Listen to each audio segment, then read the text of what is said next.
মাদক বন্ধ করতে হলে এই যে অবৈধ যত স্থাপনা সব উচ্ছেদ করে দিতে বলছে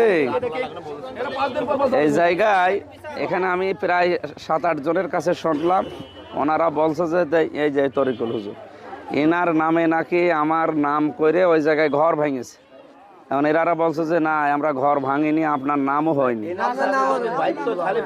এখন যেই কয়জন বললো, এই কয়জন যদি মিথ্যা বলে এদের বিরুদ্ধে অ্যাকশন নেওয়া লাগবে। 2 নম্বর, এখানে একটা অফিসারের নামে কমপ্লেন আসছে, এটা তদন্ত করবেন। খায়রুল নাকি নাম বলছে।